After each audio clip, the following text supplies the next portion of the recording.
What is up, guys? Welcome to the Being Beautifully Honest podcast and channel. Thanks for being here, being subbed. If you're not, hit the button, and if you're listening on YouTube, hit the like. It's like walking in the room and hitting that light switch. Let's brighten up the place and get into the real of reality TV. So it's kind of funny because years ago, when I was watching Love and Marriage Huntsville from the beginning, and I had been subscribed to Funky Dineva's YouTube channel for years, I saw that he started reviewing that show because he was one of the first ones that even started doing the reviews of shows on YouTube, as far as I know. But anyway, he was reviewing Love and Marriage Huntsville, and then he kind of got out of it. And not just out of that show, but a number of other shows that he just stopped doing that. He started doing doing other things and spreading his wings and growing. And then also he just kind of got tired of some of the things that was going on that he felt like was a bit much. I'm not going to get into all of that right now, but if you know, you know. Anyway, he is back to reviewing the show again. So I want to share a little bit of what he had to say about Marlene and Arion's baby wipe, because I thought it was spot on and funny, and especially coming from a male perspective, because we don't really see a whole lot of that. I'm not going to say we don't see a whole lot of it. We don't, but there are a few people that are talking about it, like one of my faves, Alexander James, Lord, and I'm losing my words right now because it's early in the morning, but I've been subscribed to him for years too. He does a lot of reviews, and I think he's just starting to review the show now. And we also know DJ Richie Sky and Kempire, they do it. But I'm wondering though, not that Funky Dineva needs any convincing from Carlos, but Carlos sees and he hears what's going on in the YouTube streets, and he knows that a lot of people don't want to review the show anymore that used to review the show, as well as people who are calling for a blackout of watching the show. I didn't call for a blackout. I'm not following a blackout. I'm following my own conscience, and I said I cannot in good conscience watch the show and give it ratings. Now I'm watching clips on Instagram, and I can even watch the show because I have YouTube TV, so I have the own app, so I can watch it later and it won't count for the views. I'm not watching it the same day or even the next day, but I could watch it the next week if I want to see the full episode without just seeing clips, and it won't count towards the ratings.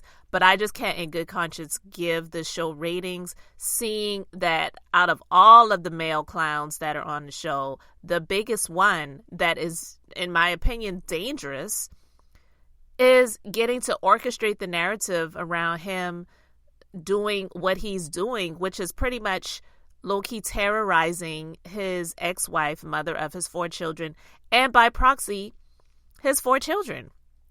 So I just want to play a little bit of what Funky Dineva had to say in the beginning. The episode opens up with Martell and his mama, and Martell makes the comment that you don't get the law involved unless you're in harm's way. Either he said it or his mama said it.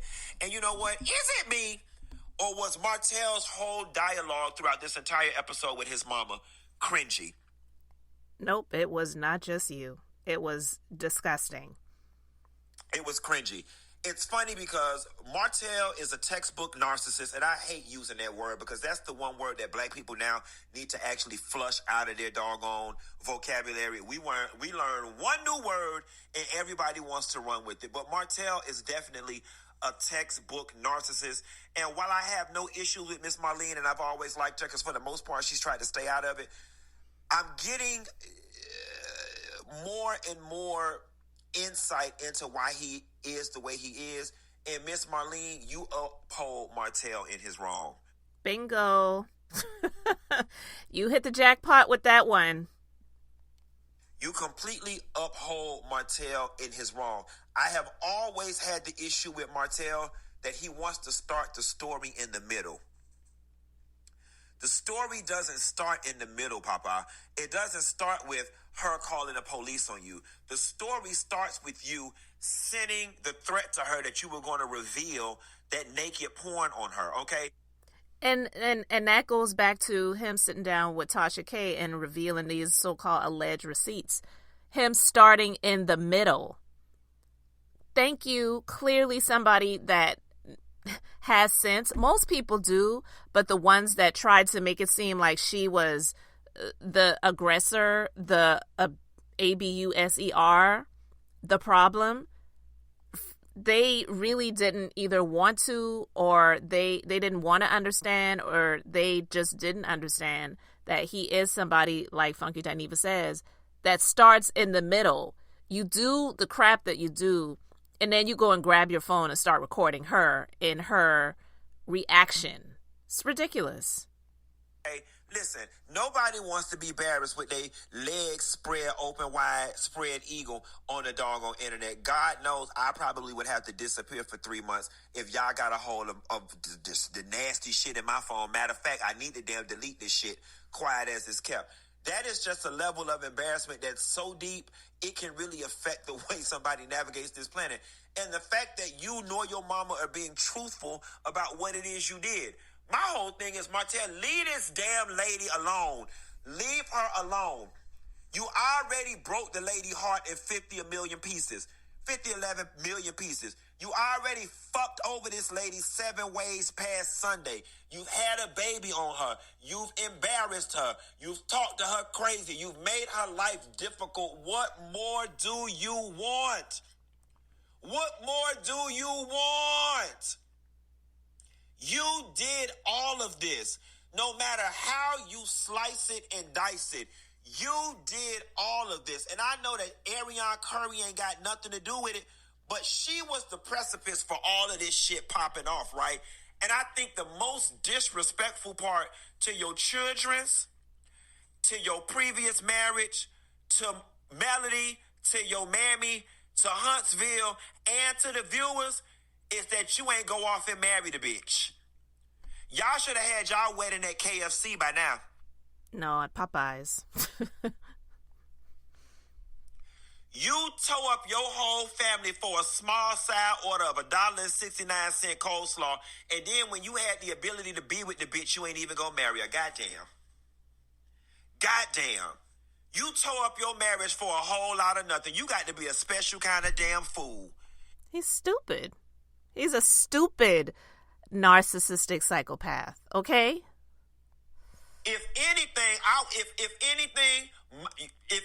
your narcissistic ways should have forced you to go off and marry the bitch just to dig a knife deeper in the male heart. But I always tell y'all little young hoes, I always tell y'all little dumb hoes, it never works out that way. Y'all cheat with a nigga and think that when he leave his wife, he finally gonna get with you, baby. What B.B. King said, the thrill is gone. The thrill is gone. It never works out that way. They never get with you. They only with you because it's exciting. Then, Coleslaw, you got to feel like a special kind of fool because when he left Melody and had the opportunity to be with you, he went over there and was with Big Leg Sheree. Give me that donkey butt and them big old legs. I ain't too proud to beg. Listen, she definitely is out here feeling stupid, but she won't ever admit it. She won't ever admit it. And because Original Straight No Chaser already put all of those audios out, she can't call her up and spill her heart and her little pea brain thoughts to her anymore because she's been exposed over there. So who can she run to when she needs love? I don't know. He went over there with Big Leg Sheree. Then when that ain't work out, he ran back over there and spent a little bit of time with you. And then he'll go back and find somebody else and keep coming over there to you. You know, you recovery puss. We gonna change her name. She been named Coleslaw for a long time. Now we gonna call her recovery puss. Because that's all you is. Just a little piece of shelter. Just a little piece of plywood from when the hurricane coming. Just to give me a little bit of shelter. We gonna call her ass recovery puss. But anyway, this ain't even got nothing to do with that girl. Moving right along. Miss Marlene, you ain't shit.